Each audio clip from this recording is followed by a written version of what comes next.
राधे कृष्ण। अध्याय 2 श्लोक संख्या 51। कर्मजं बुद्धियुक्ता हि फलं त्यक्त्वा मनीषिणः जन्मबंध विनिर्मुक्ताः पदम गच्छन्त्यनामयम्। अर्थात इस तरह भगवत भक्ति में लगे रहकर बड़े बड़े ऋषि मुनि अथवा भक्तगण अपने आप को इस भौतिक संसार में कर्म के फलों से मुक्त कर लेते हैं। इस प्रकार वे जन्म मृत्यु के चक्र से छूट जाते हैं और भगवान के पास जाकर उस अवस्था को प्राप्त करते हैं जो समस्त दुखों से परे है।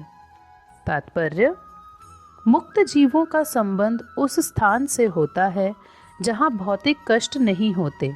भागवत में कहा गया है, समाश्रिता ये पद पल्लव प्लवम महत्पदम पुण्य यशो मुरारेह भवाम बुद्धिर्वत सपदम परम पदम पदम पदम यद्विपदाम ना तेषाम। अर्थात जिसने उस भगवान के चरण कमल रूपी नाव को ग्रहण कर लिया है, जो दृश्य जगत के आश्रय हैं और मुकुंद नाम से विख्यात हैं, अर्थात मुक्ति के दाता हैं, उसके लिए यह भवसागर गोखुर के समाये जल के समान है। उसका लक्ष्य परम पदम है, अर्थात वह स्थान जहाँ भौतिक कष्ट नहीं है या कि वैकुंठ है। वह स्थान नहीं जहाँ पद पद पर संकट हो।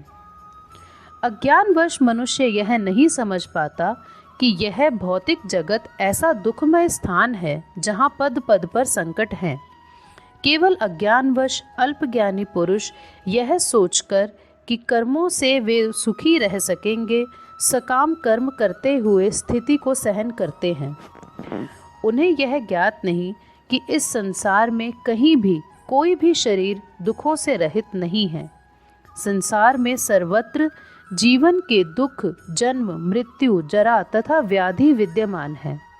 किंतु जो अपने वास्तविक स्वरूप को समझ लेता है और इस प्रकार भगवान की स्थिति को समझ लेता है, वही भगवान की प्रेमा भक्ति में लगता है। फलस्वरूप यह वैकुंठ लोक जाने का अधिकारी बन जाता है, जहाँ ना तो भौतिक कष्ट में जीवन है, ना ही काल का प्रभाव तथा मृत्यु है। अपने स्वरूप को जानने का अर्थ है भगवान की अलौकिक स्थिति को भी जान लेना। जो भ्रमवश यह सोचता है कि जीव की स्थिति तथा भगवान की स्थिति एक समान है, उसे समझो कि वह अंधकार में है और स्वयं भगवत भक्ति करने में असमर्थ है। वह अपने आप को प्रभु मान लेता है और इस तरह जन्म मृत्यु की पुनरावृत्ति का पथ चुन लेता है। किंतु जो यह समझते हैं कि उसकी स्थिति सेवक की है, अपने को भगवान की सेवा में लगा देता है, वह तुरंत ही वैकुंठ लोक जाने का अधिकारी बन जाता है। भगवान की सेवा कर्म योग या बुद्धि योग कहलाती है, जिसे स्पष्ट शब्दों में भगवत भक्ति कहते हैं। राधे कृष्ण।